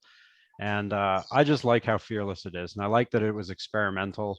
And I think that if new metal was trying to push the boundaries of what the music was, he really did it with this album. And I know that I think he lost a ton of the fans from Antichrist, because this was such a departure, and there was so much sort of like synthesized music in it, and he really took on this androgynous persona, which sort of freaked a lot of the metalheads out, and no one sort of knew what to do with that. And I thought it took a ton of guts, and I thought most of the songs worked really well. Oh, totally. I love this album. This is almost like if you consider Antichrist Antichrist Superstar, and then go to this is almost like experimental for him. Mm-hmm. Yeah. Like he definitely stripped back the metal and the dark imagery, and kind of reinvented himself. But I guess that's what Marilyn Manson is known to do, is kind of reinvent himself for each album or each era that he's going through or each phase that he's going through in his life personally. And he kind of he brings us along for the ride. Whatever he's going through is what he puts on on his albums, and he brings us along for the ride in his, I guess, personal life and what he's going through. He kind of brings us along for the ride, and I think that's why a lot of people still enjoy Marilyn Manson for those kind of reasons and things like that. But he is kind of very personal. Like he's very personal. He's very personal with his music. So I think maybe that's why some people were attached. Maybe not attached, but into it. It's interesting because all the albums that followed, I mean, he's had many, many albums, and one even very, very recently, and all of them have a song or two that are good. But I think that the albums that, really define him, and that the ones I still go back to, are the ones from those sort of new metal years, Antichrist and Mechanical. Yeah, right down to the album cover. I think, if nothing else, always respected it just did not give a fuck about anyone's feelings or anything like that. And I feel like that either ostracized him in people's view, or else it made people respect him even more. Like, what is that album cover? It's going to make people uncomfortable, or it's going to intrigue them. And the people that make that makes uncomfortable. That I just don't really know if it's just not for them, and that's okay. But like, I don't know. A lot of people look at that and it's like, it fueled all the strange rumors that were going around about him at the time, like having his ribs removed so he could suck himself off and all of that stuff. But I feel like it just either drew you in more, or it just like you just weren't a fan, or you were. Well, and if you guys enjoy metal biographies, like metal like books on the topic, I mean, his autobiography, Long Hard Road Out of Hell, is absolutely harrowing. I mean, that is It's insane. it's a tough read, and in a good way. So I recommend that too. Yeah, I read that a couple of times. It's just definitely one of the more interesting lives, even by rock star standards, and whatever, despite anything that may be going on with these allegations against him and stuff like that. I saw some weird pictures of him and Kanye West and Justin Bieber in a weird prayer circle, and it's just kind of par for the course for him, because that's pretty much been how his whole life has been, is just one ridiculous thing after another, and he's gonna definitely go down in history, I think, as one of the more interesting like pop figures ever, I think. Yeah, agreed. One thing I was going to touch on that I thought about while we are talking about mechanical animals here is John 5. I wonder if John 5 had any sort of play, or any sort of play on the fact that it is so vastly different from Antichrist Superstar to this. I wonder if John 5 had more of a say in some of the songwriting, because this definitely seems like a lot more of a John 5 influenced album, where you could tell that John 5 was kind of getting his sound and what he likes to do in general. You know, he moved over to Marilyn Manson later, but you know, even if you pretty well listen to this, he genuinely sounds like this on everything he's done after. So this might have been the album that kind of helped him develop his sound. Yeah. All right, cool. And I guess we'll continue off with Brian's pick. I believe that's where we are. I don't know. I might be back to you. Have you done your second? Number two pick yet? Right, because Matt picked Mechanical Animals, right? You right. I am lost here. Okay, cool. I'm gonna save that for last. So I guess next, I'm surprised this band has not come up. It was very interesting because the quite popular band. They've had a couple albums in the 90s. I'm choosing the first Deftones album. This is definitely essential to the new metal genre for sure.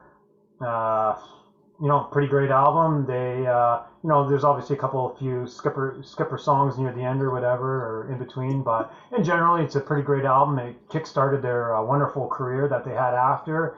And, you know, obviously at this point, you know, they're still a little raw. They're still a little more heavier. You know, Chino has a lot more screaming that he's doing here as opposed to some of the later albums, although Deftones has remained pretty consistent in the fact that he is still screaming. They are still heavy in certain aspects and certain albums and certain songs. So they've kind of maintained a lot of what they've done here throughout the albums, all while, you know, progressing and things like that. But in generally, it was actually a tough toss-up between this and Around the Fur. I'm sure any of us could have either picked Around the Fur as well. That was a hard debate that I was kind of making earlier. Should I choose Adrenaline or Around the Fur? Even now while I'm talking, it could be a toss-up where, yeah, I could actually throw up Around the Fur instead. So I think maybe if someone were to ask me next week, I might choose Around the Fur. Maybe if someone asked me this week, I'm choosing this one. Maybe I just chose this one for the fact that it is maybe just a little more raw and heavier. Yeah. Yeah, that's an interesting one. That's one that I've tried like multiple times, and you have their more popular songs like My Own Summer, and I do enjoy them, but it's just for some reason whenever I tried to put in a whole CD, and it wouldn't fit in properly with like top albums, although there's like individual songs from each album I enjoy. It's just for some reason the overall package just doesn't strike me the same way. But I am kind of surprised that you're the first one to bring it up at the same time. Well, their name is gigantic, and I agree that they belong in the list, and their fans are really dedicated. I must have something wrong with my brain because I've never been a Deftones fan. I've never connected to their music. It might be that I haven't explored it adequately, but go figure. That's that's definitely fair. To each its own, you know. If you don't connect with a certain band or whatever, that's totally fine. Yeah, that's totally fine as well.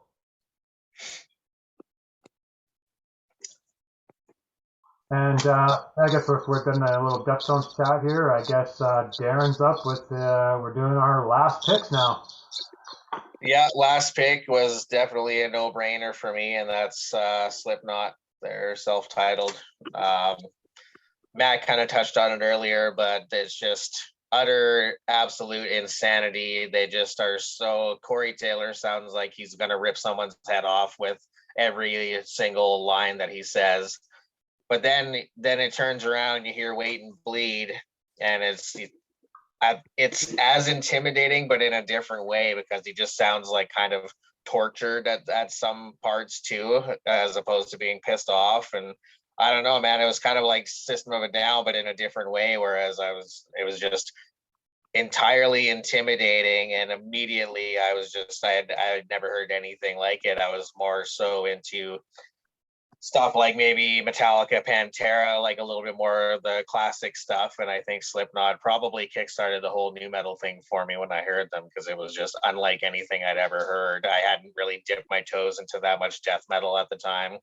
But even so, like Cannibal Corpse, even at that time, I kind of was like, understood that despite all the graphic imagery and all that, it was just, it's like the horror movies of the metal scene, whereas Slipknot was just something entirely different, like legitimately intrigued and scared the shit out of me at the same time. I think another thing to add to that is like their stage presence and what they were doing on stage back then. I'm sure you all know that. You watch some clips back then, and they are like basically fighting on stage. They're wrestling. Yeah. They're fucking banging each other with shit, right? All sorts of stuff. So the fact that they took it seriously, like they were taking it seriously.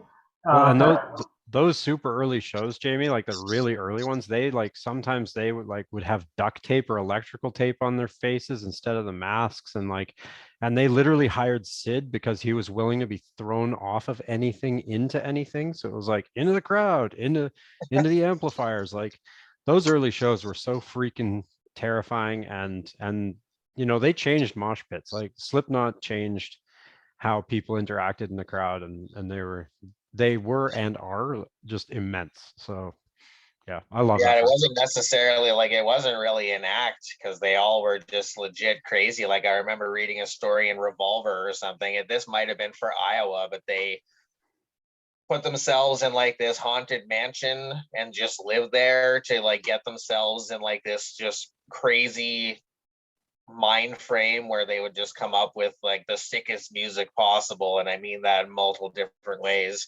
I've read stories, again, like who knows what's true, but even the fact that it's a rumor, it kind of tells you something about they had like a dead bird, like a pigeon or something, in like a big jar, and I think they were just sitting there like huffing like dead pigeon fumes, like either before they went out to record or out to perform or something. And that's just, like I said, just the fact that it's a rumor, it just kind of tells you something about how crazy that they were at the time.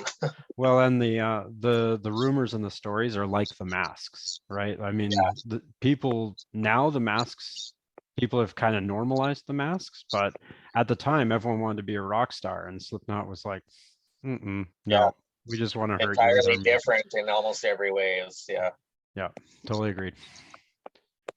I think that was another big part of it that Darren, you said specifically that it wasn't an act. They weren't kind of doing this for a show. Like they were like genuinely feeling it in the sense that there wasn't an act. They were truly they were believing what they were selling basically. Yeah. And I think that came across and really helped them grow because people saw that. Oh wow, like these guys aren't just kind of putting on the mask. Well, maybe to sure they wanted to sell albums, but I think it was authentic.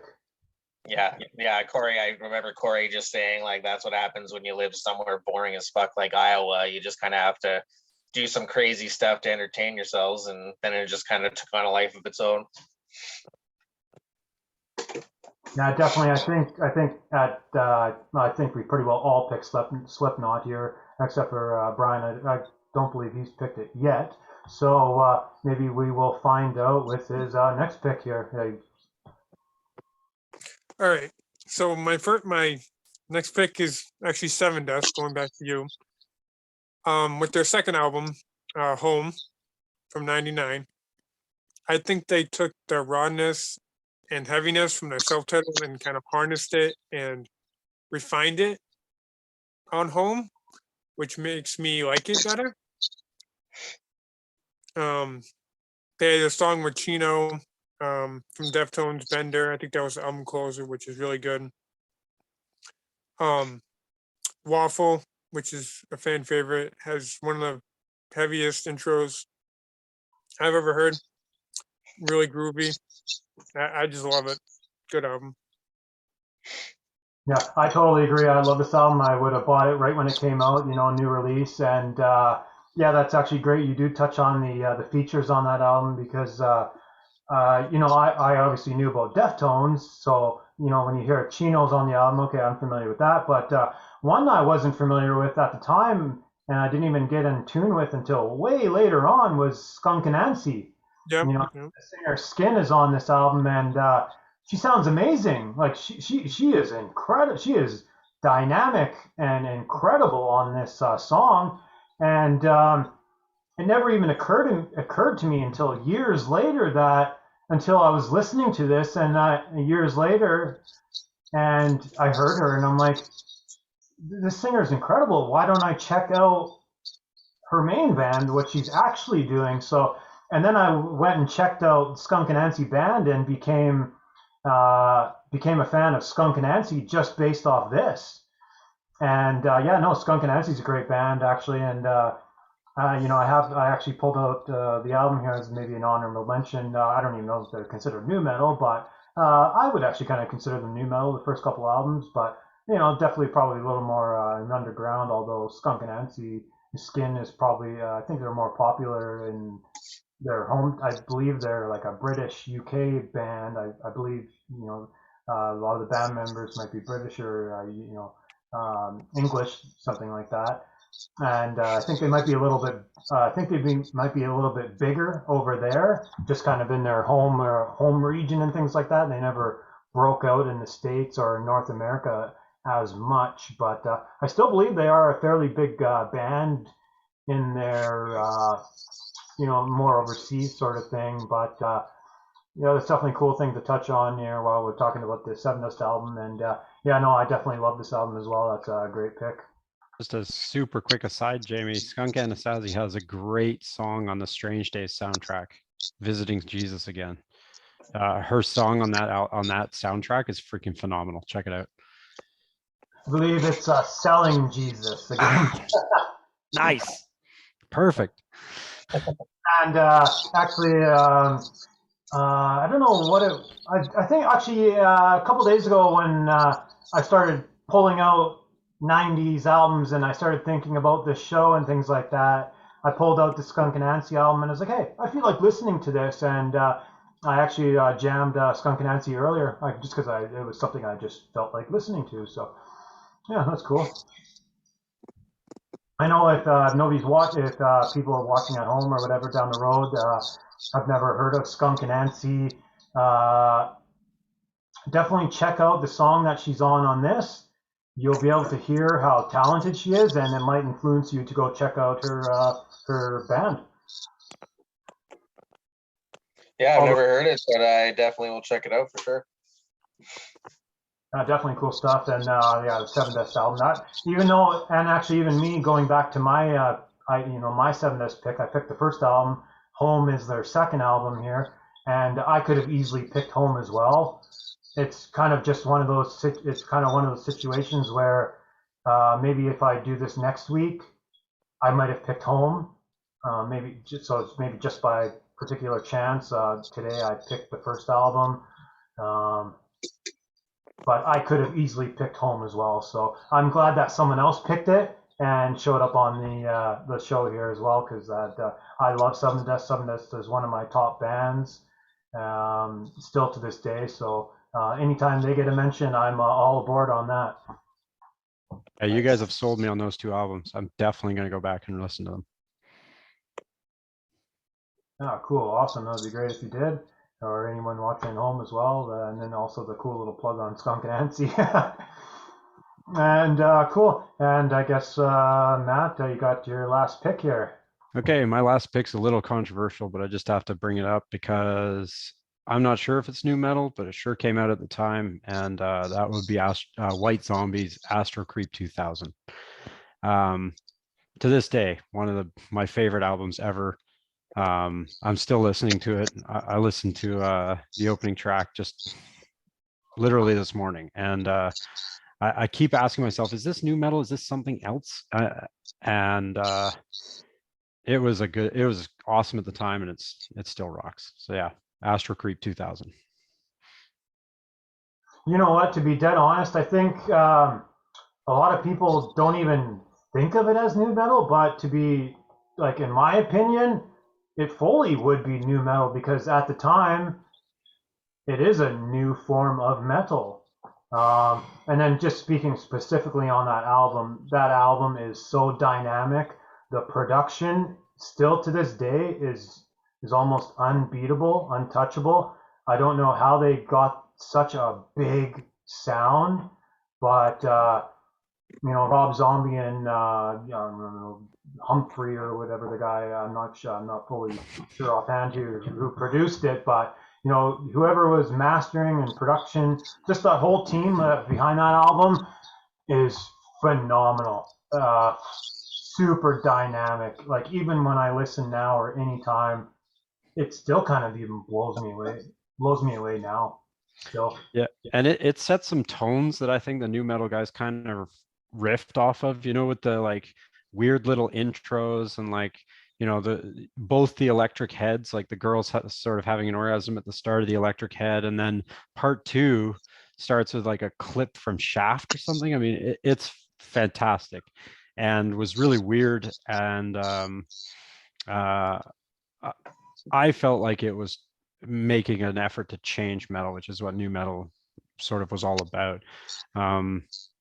And just to finish off, the whole title is Astro Creek 2000, Songs of Love, Destruction, and Other Synthetic Delusions of the Electric Head. So, hey, how cool is that? Welcome to the mind of Rob Zombie. Yeah. And another thing I know that I was really into is when you look at the front cover. I should actually just pull it out here, but when you look at the front cover, there's something about like the microphone he was using. It said something about I should just pull the album here if someone wants to talk about their influence on Astro Creek, but. This is what really struck me. This is what really struck me when I was younger, when it said this symphonic space sound at the top here. Totally. Right?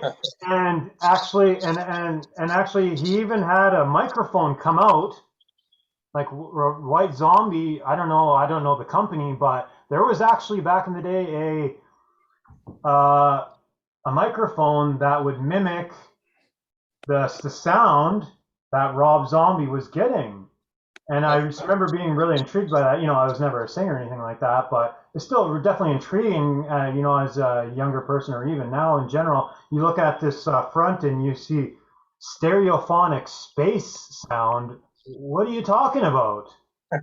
So that's super interesting. So that's one thing that I took away from always looking at this front cover of this is it was always interesting that super, stereophonic space, like, you know, I thought that was super unique. Yeah, definitely. Well, and unlike you guys, I'm old enough that I went to that tour. So Yeah, that was pretty awesome. incredible. That must have been pretty cool. Who else was on that? What tour was that? Who else was on that show? That was White Zombie and Pantera. Oh wow, wow. And they played the Pacific Coliseum in '96. Wow. The first time I was at the Pacific Coliseum, I went for a Slayer and Soulfly show, 2002. But Awesome. and actually, it's cool. I believe the Pacific Coliseum's still kicking. We all went and seen them on Martha a couple of years ago. So that was a cool little story about you know, the history of an old school 1995 show. That's it, and obviously Pantera was huge back then as well. So that must have been a top-notch level show. It was a big mosh pit. Wow, wow, really cool stuff. And did I throw away my pick here when I was talking about the White Zombie? Oh yeah, I set down my last pick when I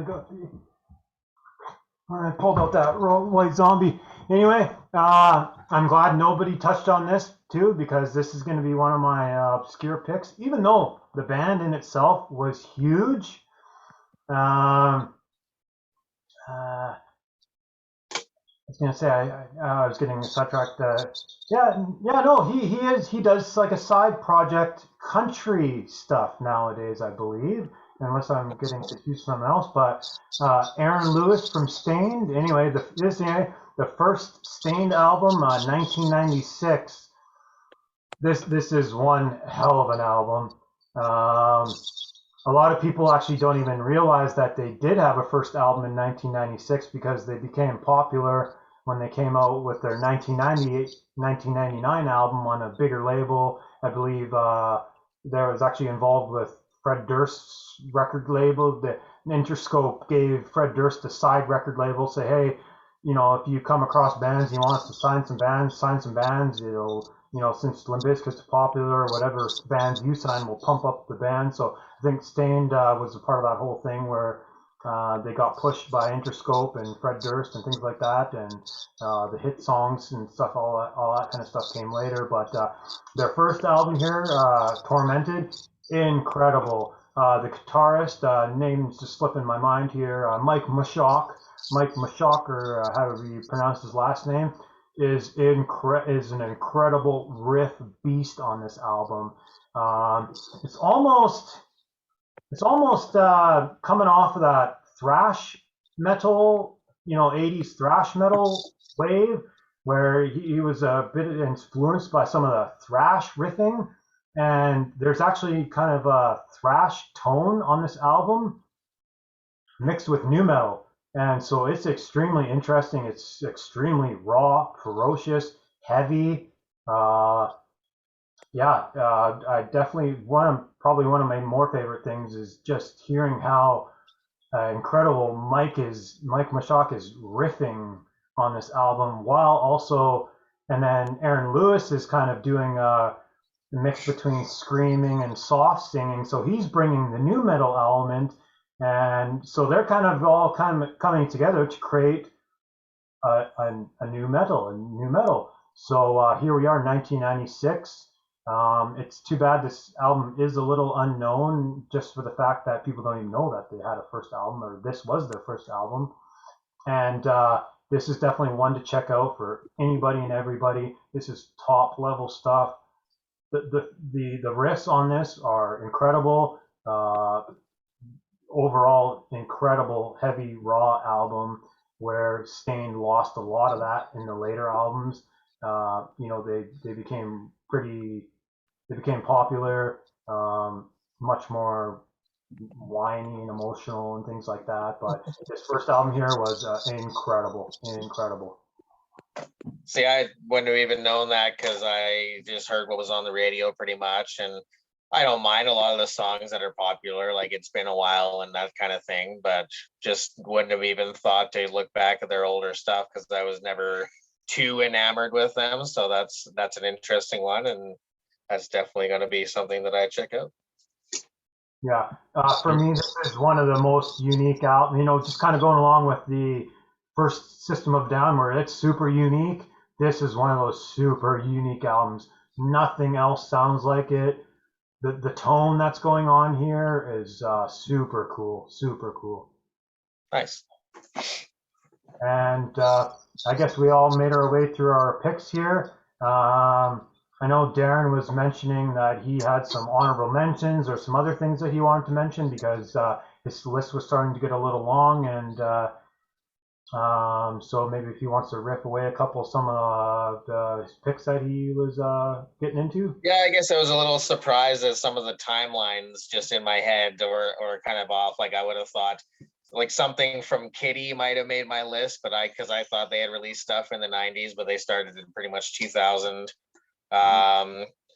Mildly surprised that stuff like Mudvayne and Machine Head didn't really make the list, but Machine Head's kind of one of those, like we were mentioning with Soulfly, where how their sound has evolved. Some people kind of forget that a lot of their a lot of their first albums were basically nu metal as well, maybe a bit on the heavier side, but yeah, I mean, a lot of my list, it ended up being stuff that was released later on, like Mushroom Head was another one, and I think couple of their albums, but they didn't really hit it big until like around 2000, 2001 as well. So yeah, I just had a comment on some of those kind of bands that were kind of flew under the radar a bit. I was a little surprised, but yeah. It sounds, Darren, like we should get back together for a new metal of the 2000s. I think so. Yeah, that might even be harder because I realized that now a bunch of the ones that I liked weren't in the 90s, but they were in fact 2000s. So Same. Might have a harder time with that one. Cool. Well, I know in a little and bit of a pre-discussion before you two had joined, Matt joined up here right before you guys came in, and I kind of just made an example how a lot of the albums I was pulling and grabbing, I was looking at the back for the years, and a lot of them were saying 2000. And I was like, oh crap, it just misses the 90s, right? And I know specifically I originally had Mudvayne, the first Mudvayne picked out, LD50. And then I go to look on back and I'm like, oh, it's 2000. Oh, crap. I got to put that back. But that was definitely one of those ones where I would have loved to have picked that. But, you know, for authenticism here, keeping it 90s, I had to put that one back. But that's too bad that they didn't squeeze into the 90s there. Too bad. Yeah, well, we'll have to do a part 2 for sure, 2000s. Oh, definitely. Yeah, that's cool. That's definitely a good pick, Kitty. You know, a couple of us are Canadian here, so it's kind of cool to rep. Kitty was Canadian, so it's kind of cool that some Canadian new metal bands were getting out there, and they were probably one of the more popular ones. So that's cool. And I would have liked to have included them in my list. You know, obviously we can only pick 10, so yeah. It unfortunately couldn't make the cut, although I own this and I own pretty well every Kitty album, so I'm in general a pretty big fan. And actually, while touching on them, I would love if they they are together, but they're not super keen on making new albums, and that's kind of one thing I wish they were into. A big part of it is I know they're disappointed in how album sales drop and basically there's no money on albums, and that's actually their reasoning why they're not why they're not making any new albums. But I know they were really focused on doing this Kitty documentary here for five years. I think it took them to get together this Kitty documentary that they've been trying to do, and they finally got that out. Is that the one? That's the one that's on Prime? Yeah. Okay, yeah, I've been meaning to check it out. I definitely should. Yeah. They were trying to get that off the ground for like 5 years. They were trying to get funds from you know, those GoFundMe type places. They were trying to really get that off the ground, and they did get that off the ground here the last couple of years. And I know they did a reunion concert in Toronto where they got all the previous band members back, and they did a big giant reunion show. They filmed it to include in that documentary package, and all that stuff was really cool to kind of tie together. And seeing that documentary was really cool to see the kind of behind the scenes recording phases that they were going through, and the interdrama that was happening and things like that. And that's where you do get a sense that to make a new album, it's just really hard feasible. It seems like it seems like they were stuck in like, oh, what do we do here? But I think they want to, but they're held back for maybe financial reasons or whatever.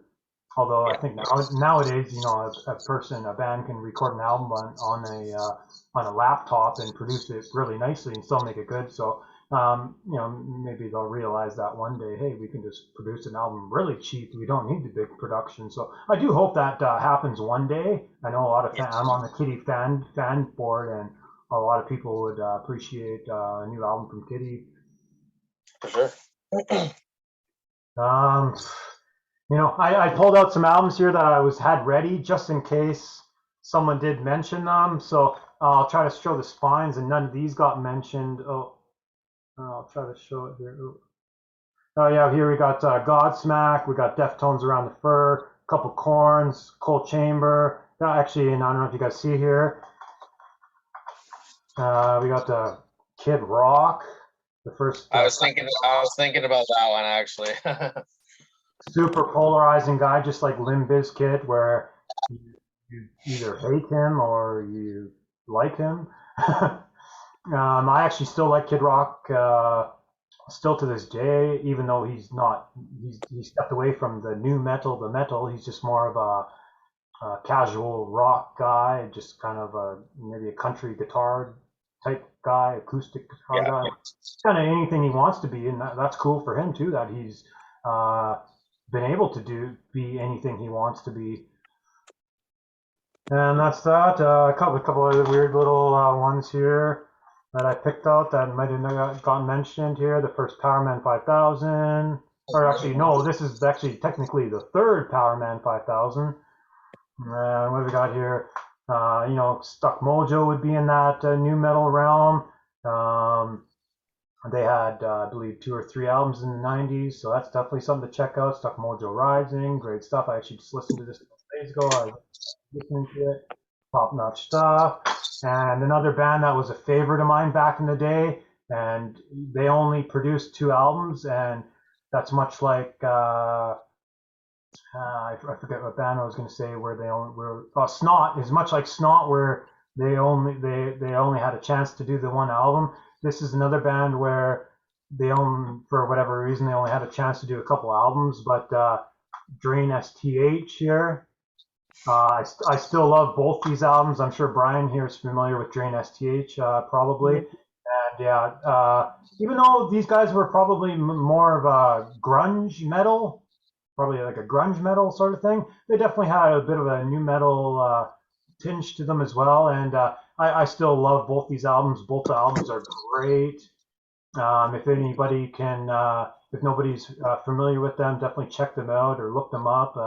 Maybe if you can score the CDs really cheap, if they're floating out and about near where you live, or however you have access to music, whatever. Maybe if you can find these cheap or something, that's definitely worthwhile.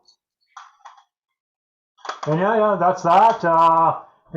If anybody has any other random kind of honorable mentions, I know one album that I just recently bought it. It's not here in time to show or nothing like that, but it's definitely really raw and really aggressive and really in that rap metal, rap core, even if you'd call it back then, would be 1 Minute Silence. Yeah, the first 1 Minute Silence there. incredible stuff. Really, in the first couple 1 minute silences, but I think the second one, 2002. The first one, all available colors, was 1998. So that would be another one to definitely check out.